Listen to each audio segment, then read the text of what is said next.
Manila Broadcasting Company. DZRH, a proud member of MBC Media Group.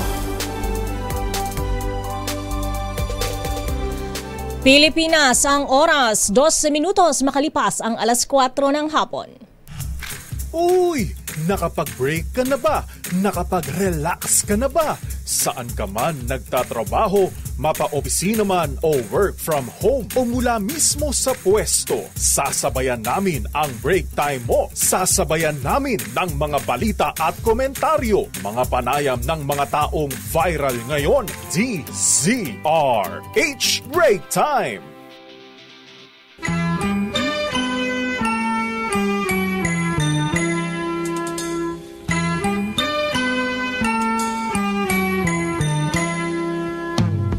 See the curtains hanging in the window in the evening on a Friday night.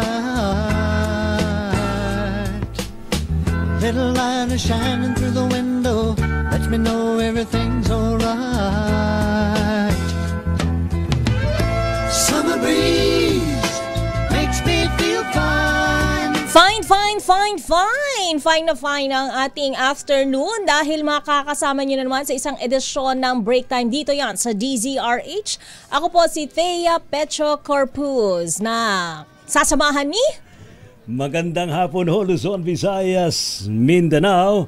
Ano pong lingkod mga kaibigan, si Ray Sibayan, sa ngalan pa rin po nila kay Mayor Deo Macalma. Para pa rin po sa DZRH, una sa Pilipinas. Una sa Pilipino. Kasi nga naman, Mayo 29 na, bisperas ng swell day dahil for sure bukas makakakubra na naman sila Mrs. at 30 at papatak ng Biyernes. Meron pa tayo at 31 pero at 30 pasok na yang mga sweldo kay mga sasahurin ni Mister. Kaya mga Mrs. antabay lamang kayo. At dahil sa inyong pag-aantabay, narito na ang ating mga headlines sa mga nagbabagang balita ngayong araw ng Huwebes, Mayo 29, Pangulong BBM. Itinalaga si Police Major General Nicolas Torre bilang bagong PNP Chief. Samantala, DLG Secretary John Vic Remulla, DOJ Secretary Boying Remulla at Defense Secretary Gilbert Teodoro mananatili sa pwesto. SHED Commissioner Shirley Agrupis itinalaga ni Pangulong BBM kapalit ni Prospero De Vera. Samantala naman, dating Pag-ibig Chief Executive Officer Darlene Berabe itinalaga ni Pangulong BBM bilang bagong Solicitor General. Dating Congressman Arnie Teves Jr. pabalik na ng Pilipinas mula Timor-Leste.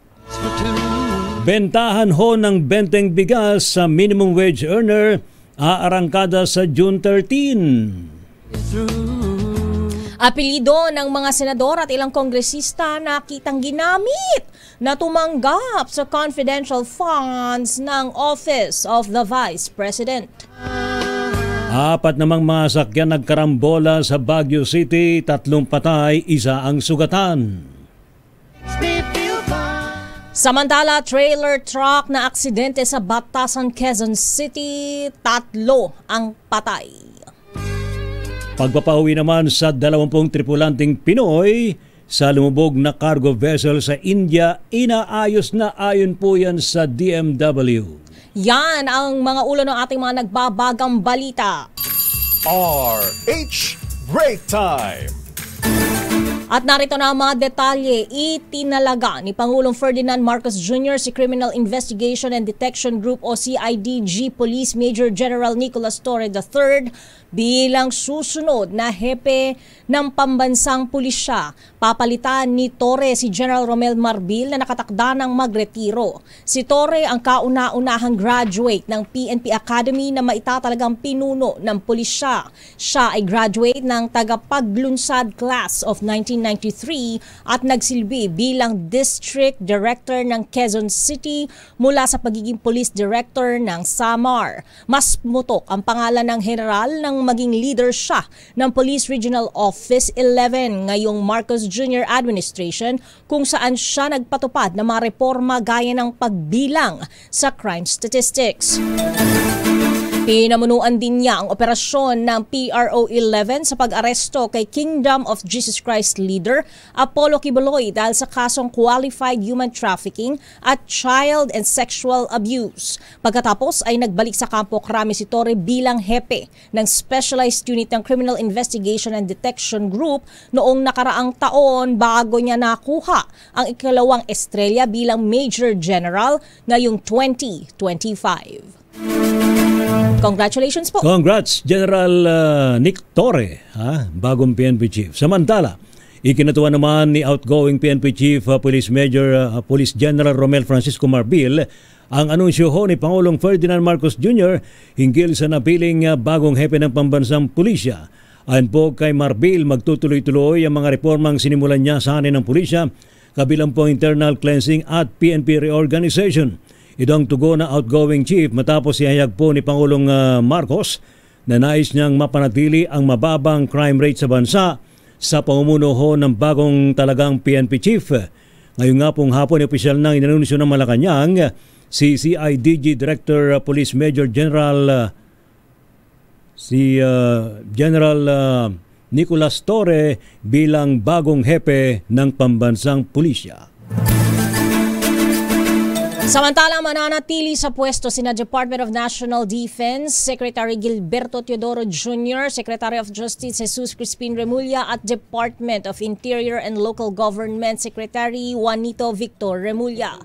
Ito ay matapos na hindi tanggapin ni Pangulong Ferdinand Marcos Jr. ang courtesy resignation ng mga nabanggit na opisyal.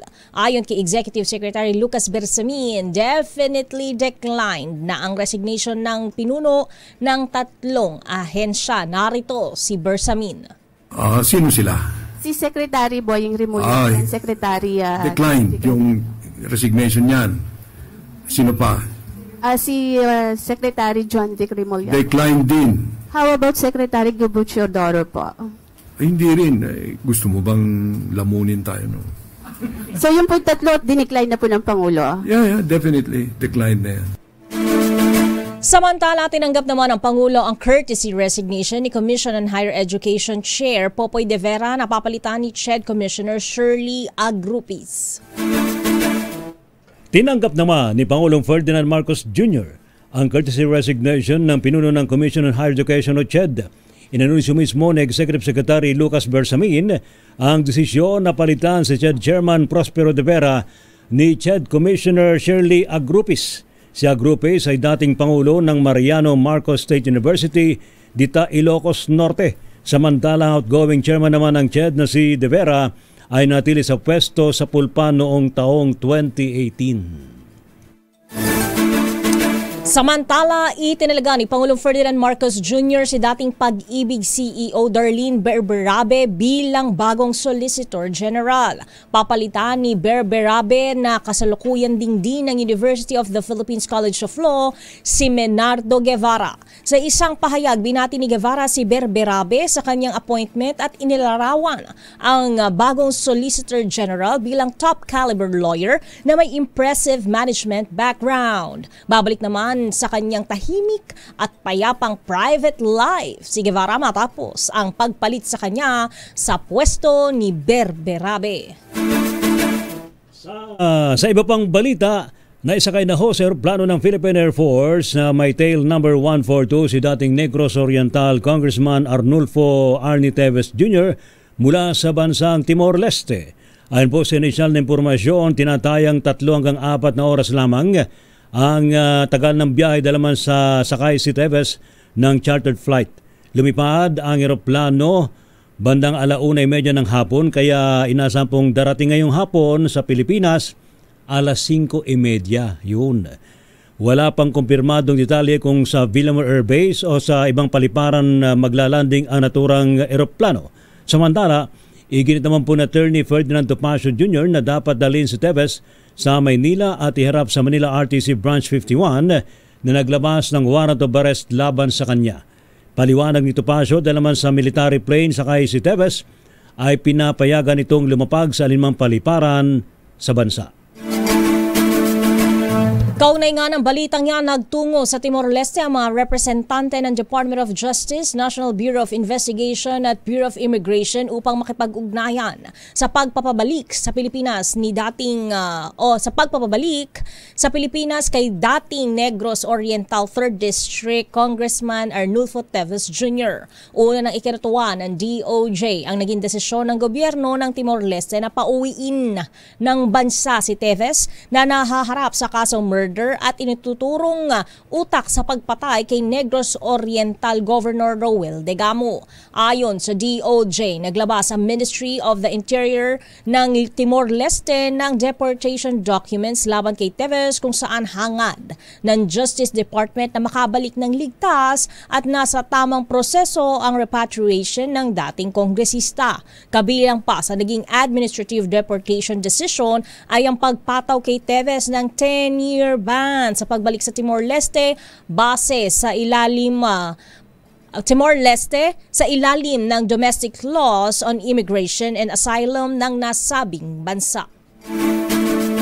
Sa kaugnay pa rin balita, hindi raw naniwala kaagad si Negros Oriental Congresswoman-elect Janice Degamo sa pag-aresto kay dating Congressman Arnie Teves dyan po sa may Timor-Leste. Sa panempo ng DZRH Damdaming Bayan Program, sinabi ni Degamo na ito ang kanya naging reaksyon at idinagdag na kailangang makabalik muna sa Pilipinas si Teves.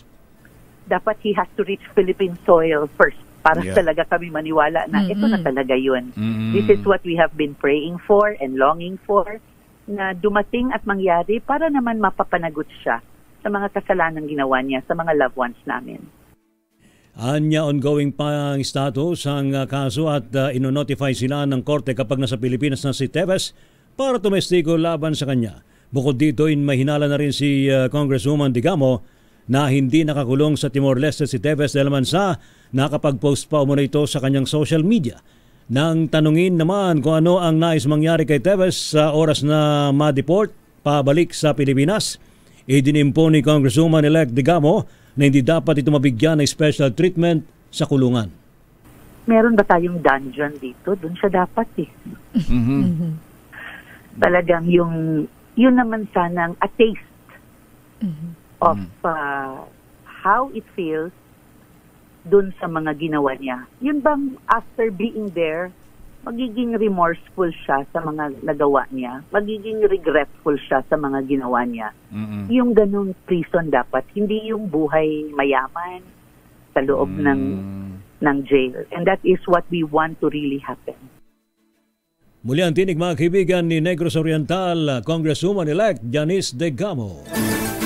Sa iba pang balita, target ng Department of Agriculture na simula ng pilot run ang pagbebenta ng 20 pesos kada kilo ng bigas sa mga minimum wage earners sa ika-13 ng Hunyo. Sa isang ambush interview, sinabi ni Secretary Francisco Chu Laurel na nanghingi na ito ng go signal kay Pangulong Bongbong Marcos. Unang makikinabang sa 10 kilo kada buwan na 20 pesos na bigas ang aabot sa 120,000 minimum wage earners na nasa listahan ng DOLE. Ayon pa kay Laurel, nationwide ang pilot implementation nito na target pang palawakin sa mga susunod na buwan. Isinasaayos pa raw ho ng Labor Department ang detalye para po sa pagbibenta ng benteng bigas sa mga minimum wage earners sa bansa. Ayon po kay Secretary Benny Laguesma ng DOLE, binabalangkas ba ang mga pamantayan para matiyak na mapakikinabangan ito ng mga nasa sektor ng manggagawa? Ang mga atin pong minimum wage earners, no, lalo na po sa maliliit na kumpanya, pwede rin mong siguro masabi natin na vulnerable din sila, lalo na kung mayroong pagtaas ng presyo ng bilihin ng mga pangunahing pangangailangan, yung pong sa pamasahe, yung cost ng power, electricity, mga ganyan po. So, naisip po namin na kahit nasa ganitong klaseng pamamaraan na makatulong tayo kahit papaano, makabawas ng konting bigat.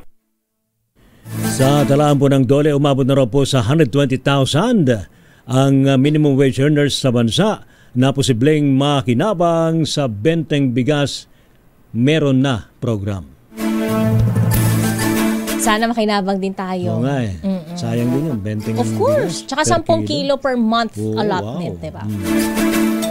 Sa iba pang balita, nagpaplano ang Department of Agriculture na muling magtakda ng maximum suggested retail price sa karne ng baboy sa dulo ng Hunyo o unang linggo ng Agosto. Sa ambush interview sa Muntinlupa, sinabi ni Agriculture Secretary Francisco Tiu Laurel Jr. na itatakda ang 380 pesos kada kilong MSRP sa liempo habang 340 o 350 pesos kada kilo sa pige at kasim upang magkaroon ng gabay ang mga retailers. Narito si Laurel.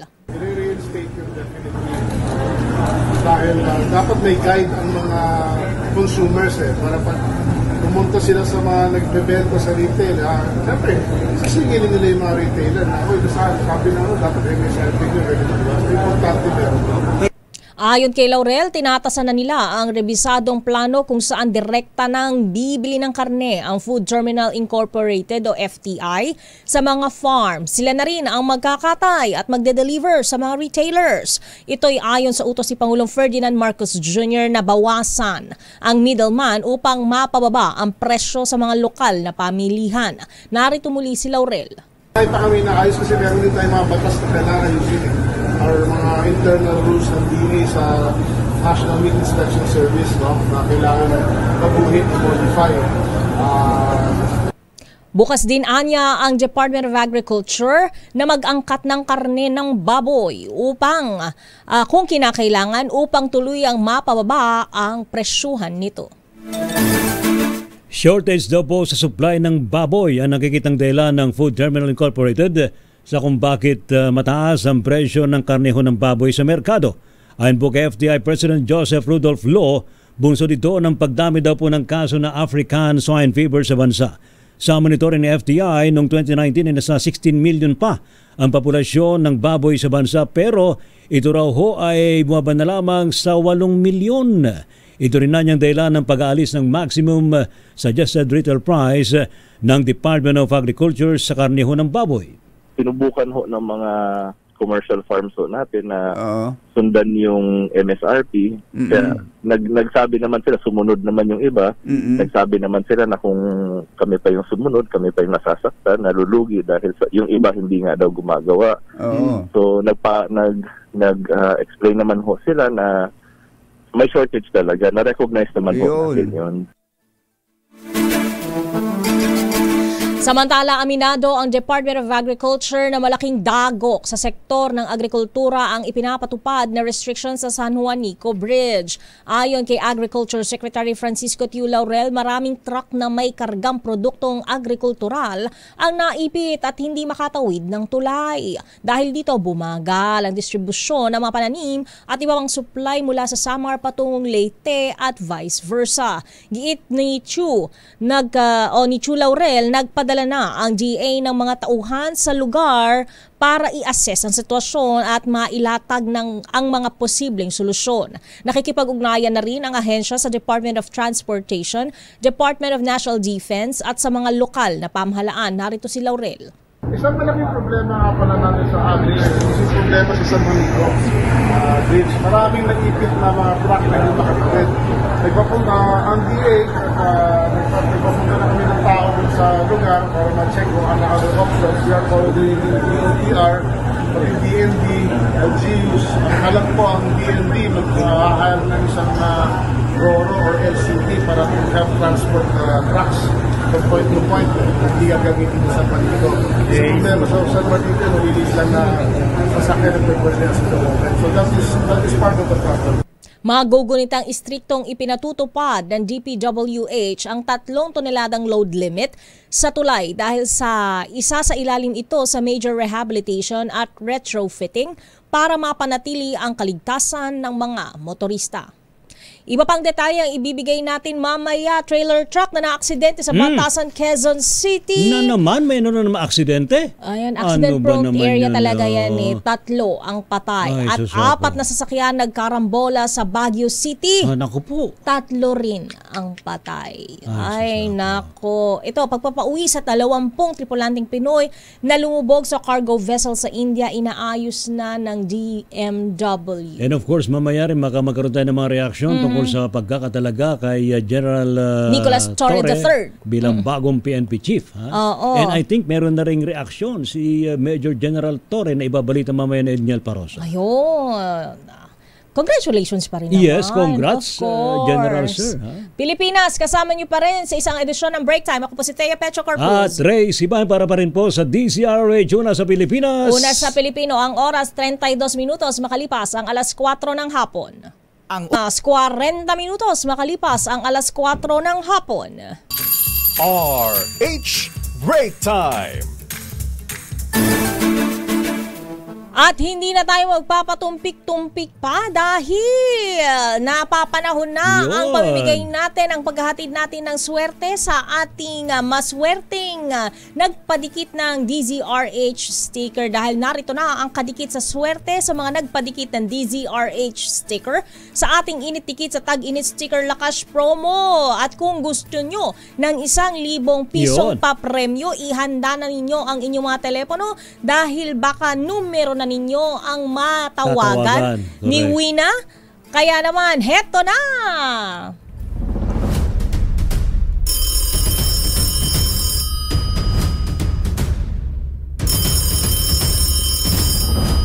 Dikit-dikit na swerte, kadikit ng DZRH sticker. Dahil eto na ang kadikit panalo, tawag pa premyo sa init-dikit sa Tag-Init Sticker Lakas Promo. Sa mga nagpadikit ng DZRH sticker sa kanilang sasakyan sa init-dikit sa Tag-Init, eto na ang bonus round.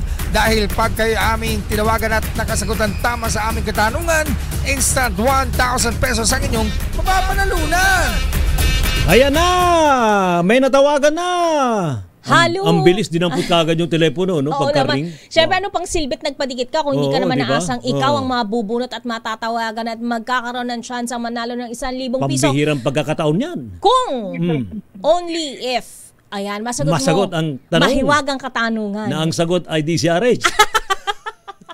Grabe naman, feed naman yan. Teka lang, tanungin muna natin kung sino yung natawagan natin. Magandang hapon po. Anyari? Kumusta po? Ito po. Pangalan po nila, sir. Magandang hapon po sa inyo. Ako po si Heler. Heler Bautista po. Heler Bautista, tama ho? Heler. Ano? Sino ka po talaga? Heler po. Heler Bautista. Hener Bautista. Keller ba? Pakispell nga. Pakispell nga. Ako hilong-hilo na. Anong pangalan mo, Mr. Bautista? Heler. H-E-L-E-R. Heller. Ba, pambihirang pangalan. Parang yan. ano? Heller. Helen Keller. Parang Haller. Oo nga, Heller. Heller, Mr. Bautista. Tama ba yun? Ganon? Papa. Ayun, okay tamo. Ayos. Sa pool. Heller, Mr. Bautista. Tigasan po si Mr. Heller Bautista. Dito po sa Barangay de la Paz, Antipolo Rizal. Sa taas. Ay, kababayan mo it's pala proper. It's far away kingdom come from my place. So sa sa HA siya. High grounds. HA siya. Ikaw LA. Ay, LA ako Oo. At matanong ka na namin, Sir Heller, ano po ang himpilan ng radyo na pinakikinggan at dumadagundong sa Antipolo City? Yan na. DZRH po. Sabi na nga siyempre. Ano pa, taga Antipolo rin siya kung hindi siya diba? Makikinig sa atin, himpilan, di ba? Which reminds me, maraming salamat po, Sir Heller. Huwag niyo pong ibababa ang linya dahil bibigyan po kayo ng instructions ni Wina Pearl. O, di ba? Ano yan? Rhyme Congratulations yan. po, para Sir Heller. Para manalo kayo 1,000 pesos. Ayan, kung paano makukubra ang 1,000 pesos. Paano? Bala na po si Wina Pearl sa inyo. Ang higas ng radyo. Salamat, Sir Heller. Salamat, Sir Heller. Congratulations. Thank you so much. Ingat po tayo. Congrats. At dediretso na tayo sa ating mga balita mula sa labas, sa ating mga reporters. Ito na. Pinakamainit na usap-usapan. 'Di ba? Pinakamainit na usap-usapan ngayon ang pagkakatalaga. Tama yan, pagkakatalaga ni Police Major General Torre dahil ngayon siya ay nagpapasalamat na. Siyempre, ano? I-detalye mo ang balitang pagpapasalamat ni General Torre, RH52, Enyel Parrosa. Enyel. Pumusok daw yung telepono ngayon, incoming National Police Chief.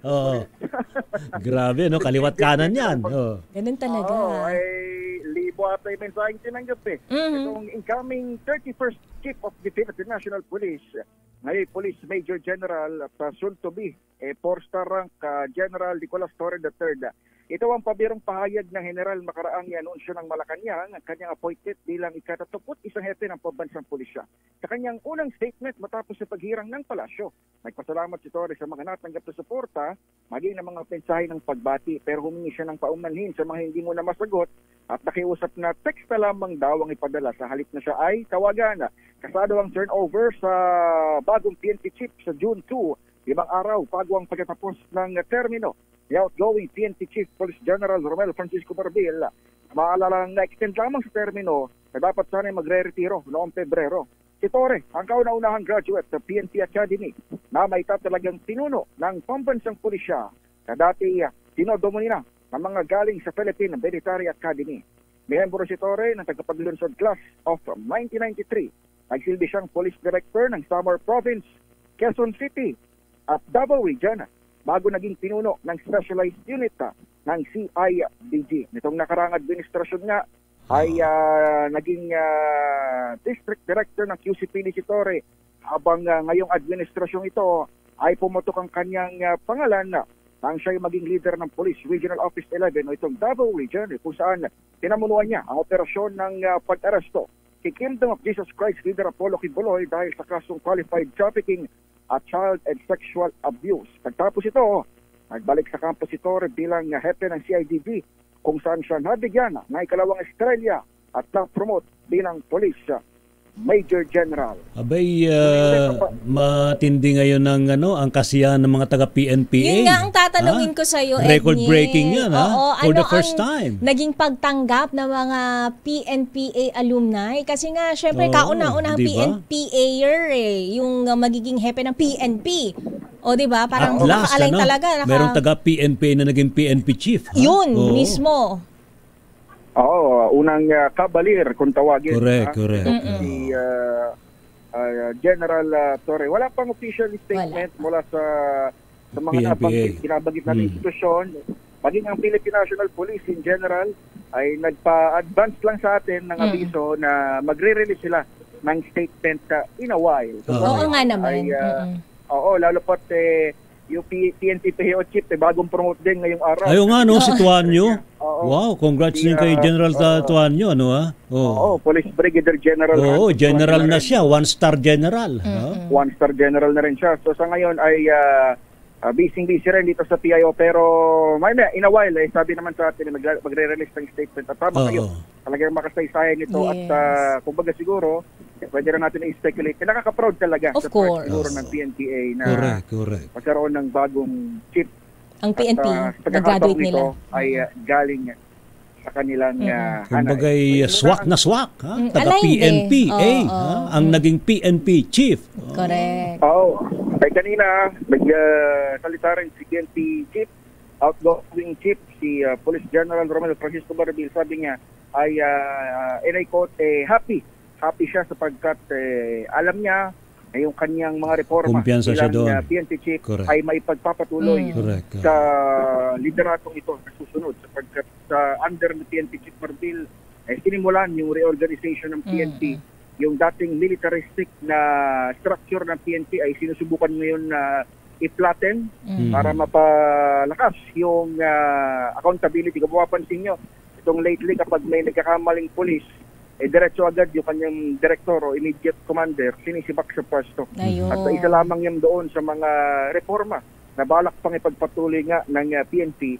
Ngayon naman, sa ilalim ng kilala nating performing at very dynamic kung tawagin nga ni Interior Secretary John Vicrimurian na si General Torre. Abangan natin ang press conference ni General incoming PNP Chief para hindi General na usok yung cellphone niya. Para hindi na umusok ang cellphone kasi kasama rin tayo sa tumatawag dyan sa taga-DCRS. So yung usap kami para ma-interview sa... May mga ika-clarify ako Ayan, at baka natin, alam naman natin talaga. Kaya humanda ka, Edniel, ihanda mo ng sangkatutak mong question. Pag nagpa-press con. Ha? Ang biro nga sa kanya, Lakay Ray, nung naalala ko lang, nung talaga siya last year, around months, nung talaga siya IDG director, first question, isa sa mga first question, sino ang huhukayin niya? Sino huhukayin? Siyempre, unahin natin malaman sa kanya kung ano yung marching order ng Correct, yes. The marching order. Sarili, yung personal na mission ba? Bilang 31st kit. At saka matik naman yun kung magkaroon ng reorg talaga, tama naman yun. Kapag may mga bagong hepe, may mga nangyayaring balasahan. Oh, syempre. Yeah. Kasi kung sining taste niya, 'di ba? Para very well paligiran supported mong sarili mo ng mga trusted people. Oo, supporters mo talaga. Ano sabi mo kanina, unang tanong is sinong huhukayin. Baka ngayon dapat na tanong, sinong ibabaon? Kasi hukayan last time, sabi mo. Ngayon, ibabaon naman na siguro. Ay, walang bang ganun? Wala daw. Okay, wala po. Yan natin. Sa ngayon, yan pa lamang. Medyo matipid pa ang pahayag ngayon ng... Ninanamnam pa niya. Abangan na. Oo, tsaka mayroon pa namang... hanggang Monday. Monday pala ito, yung turnover. Ang turnover ito sa kanya. So, mayroon siya isang buong weekend para lasapin. Namnamin! Moment! By next week, trabaho agad. So, si General Marbil, sa halip na June 7, yung kanyang end of term, ay meron siyang 5 days na maagang bakasyon. Ayan.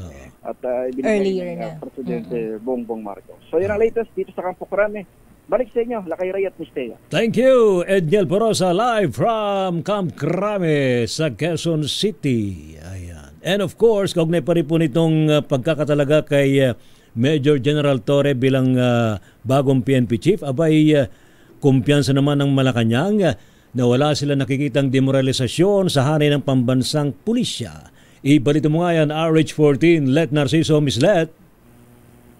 Ray, Mistea, kumpiyansa nga ang Malacanang sa professionalismo ng hanay ng pambansang pulisya. Kaya naman naniniwala sa Executive Secretary Lucas Bersamin na hindi magdudulot ng demoralisasyon ang appointment kay Police Major General Nicolas Torre III bilang susunod na PNP Chief. Ayon kay Bersamin, prerogative ni Pangulong Ferdinand Marcos Jr. ang pagpili ng pagkakatiwala ang mamumuno sa PNP. Sabi ng Executive Secretary, professional naman ng mga pulis kaya inaasahang susunod sila sa kung ano ang desisyon ng Presidente. Narito si Executive Secretary Bersamin. Lagay ko naman hindi. Dahil professional yung mga hanay ng kapulisan. No? They're all very great professionals. They're very decorated individuals. So they just follow what the Commander-in-Chief or what the President desires.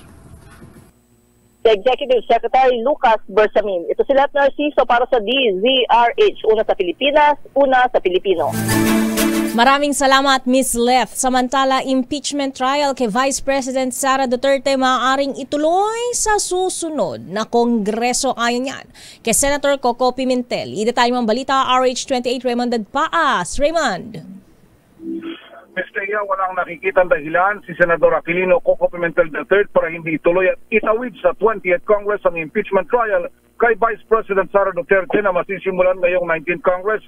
Paliwanag ni Pimentel na batay sa 1987 Constitution ay magiging impeachment court ang Senado sa kaso ni VP Sara Duterte. Magkakaroon ng impeachment docket o record ng mga tinanggap na kaso. Sa oras na maging impeachment court, ang Senado ay matutulad na ito sa isang regular na korte at mga electoral tribunal. Walang mababago sa kaso at hindi back to zero kahit pa magpalit ng hukom. Tugon nito ni Pimentel sa pagdududa ni Senator-elect Tito Soto III kung maari bang tumawid sa 20th Congress ang impeachment trial kay VP Sara. Ang magtatapos lang sa June 30 ay ang Senado bilang isang legislative body at ang lahat ng mga panukalang batas na hindi naging batas ay back to zero at kailangan muling ihain sa panibagong Kongreso. Git ni Pimentel, kakaiba, unique o sui generis ang impeachment proceedings na hiwalay sa kapangyarihan ng Senado na bumalangkas ng batas. Sa araw ng Lunes, June 2, babasahin na sa Senate plenary ng prosecution ng mga articles of impeachment laban kay VP Sara at ang impeachment trial ay gagawin na sa buwan ng Hulyo. Ito si RH28 Raymond Paz para sa DZRH, una sa Pilipinas, una sa Pilipino. Thank you. Maraming salamat kay Raymond at Paz. Samantala naman, isa lang sa 11 miyembro daw po ng House Prosecution Panel ang harap daw po sa Senado sa Lunes para daw po mailahad ang Articles of Impeachment. Ating alamin ang report mula kay RH12, Milky Rigunan. Milky. Rhea Tea, isa lamang sa 11 miyembro ng House Prosecution Team ang harap sa Senado sa Lunes, June 2 para ilahad ang Articles of Impeachment laban kay Vice President Sara Duterte. Ayon kay Representative Lawrence Defensor ng Iloilo, miyembro ng 11-man House Prosecution Team, napagkasunduan nilang kung sino ang nagbabasa ng Articles of Impeachment pero tumanggi itong pangalanan. Base ang ito sa kasunduan ng Senado at Kamara na isang House Prosecutor lamang ang magbabasa sa Lunes sa 7 Articles of Impeachment. Sabi ni Defensor, sunod-sunod na rin ang ginagawang meeting ng prosecution team ngayong linggo.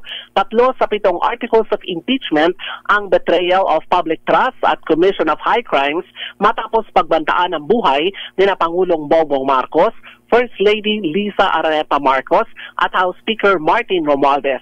Betrayal of public trust at graft and corruption dahil sa maling paggamit ng confidential funds ng Department of Education at Office of the Vice President at betrayal of public trust at panunuhol sa mga opisyal naman ng DepEd.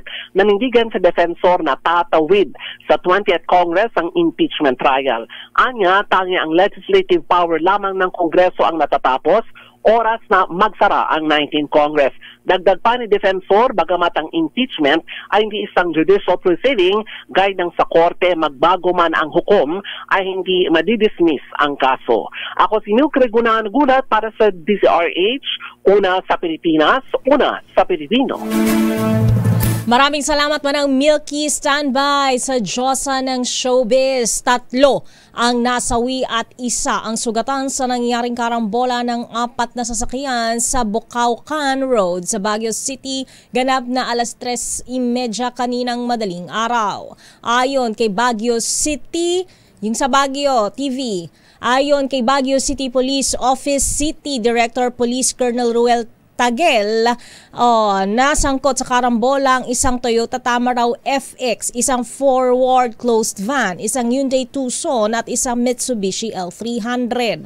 Nagresulta ito sa pagkamatay ng driver at 2 pasahero ng truck at pagkasugat naman ng driver ng Tamaraw FX. Ayon kay Police Colonel Tagel, tinitignan nila ang anggulo ng human error na posibleng sanhi ng karambola. Meron namang ginagawa daw pong ugnayan ng LTFRB sa Quezon City Police District para alamin ang detalye ng malagim namang aksidente sa Batasan Hills, Quezon City kagabi. Ayon po kay LTFRB spokesperson Attorney Ariel Linton, nais daw malaman ng ahensya kung mayroong existing franchise ang 18-wheeler truck na may plakang JAG 8962 para daw may isyuhan kaagad ng show cause order ang may-ari driver nito. Narito si Attorney Inton. Kapag itong truck na ito ay truck for hire, dapat may prangkisa ito at mag-i-issue po ang LTFRB board sa pamumulan ni Attorney Jojo Guadis ng show cause order. At kung sakali naman sa kanilang pananaw ay kailangan preventively suspend yung truck at anuman pong mga truck pa na paloob po sa prangkisa ay maaaring gawin po ng board. Humingi naman ng pamanhin sa kaanak ng mga namatay ang truck driver na si Erwel Domingo at siya umamin na hindi na niya nakontrol ang manibela dahil sa hindi na raw ito kumakagat ang preno. Hindi ka naman din po gustong mangyari nga po eh. Wala rin po may gusto talaga ng kagano. Po, yung isa lang ka ng pasensya sa nangyari. Hindi naman dito talaga gusto yun. Sana mapatawad nila ako sa mga nangyari. Ayan, naku. Nakikiramay tayo dun sa tatlong patay, namatay na, pamilya. Kaya nga ang ating Pito yung nasugatan. Pakiusap sa lahat ng motorista, iba yung pag-iingat. Mas malaking sasakyan ang minamaneho, mas malaking responsibilidad ang pataw sa inyong mga balikat. Saka dapat stricto sa sa pag-check ng mga sasakyan, lalo sa mga truck. Correct. Hindi lang responsibilidad ng tsuper, kundi syempre higit sa lahat operator ng mga sasakyan. Lalo na kung mga ganyang kalalaki. Oo. 'Di ba? The bigger the vehicle, the bigger is your responsibility. Samantala, isinasaayos na ng Department of Migrant Workers ang repatriation ng 20 tripulanteng Pinoy na sakay ng lumubog na cargo ship sa India. Ayon kay DMW DMW Secretary Hans Leo Kakdak, lahat ng mga Pinoy seafarer ay nasa ligtas na kalagayan at kasalukuyang nananatili sa isang hotel sa Kochi. Nakikipag-ugnayan na ang DMW sa DFA para mapabilis ang pagproseso ng kanilang travel documents. Samantala, nagpapatuloy ang investigasyon ng otoridad sa dahilan kung bakit lumubog ang MV MSCL sa 3 malapit sa port city ng Kochi sa India nitong Mayo 24. At ngayon, bago ang ating balitang showbiz, batiin lang natin ang Grab driver na si Kuya Pedro Naipa Jr. na nakatutok yan sa DZRH. Maraming salamat, Kuya Pedro Naipa. At sa ating balitang showbiz, naabangan ko to ni Kuya Pedro Naipa Megan Yang nanganak na sa panganay nila ng asawang si Mikael Daes. Idetali mo ang showbiz news na yan. Diyosa ng showbiz, Josa Cruzat. Josa! Wala kay Ray at Miss Thea, isang linggo matapos manganak, ipinahagi na ni Megan Yang at Mikael Daes ang masayang balita sa publiko. Isinilang na ang kanilang unang anak noong May 20. Kung matatandaan, ibinunyag ng mag-asawa noong nakaraang taon na baby boy ang kanilang first baby kasunod ng isinagawang intimate gender reveal party.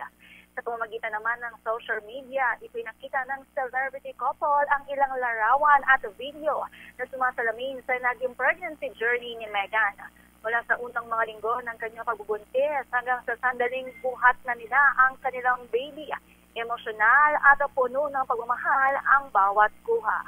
Ito ang unang anak ng mag-asawa na ikinasal noong 2020 matapos ang mahigit 10 taong relasyon.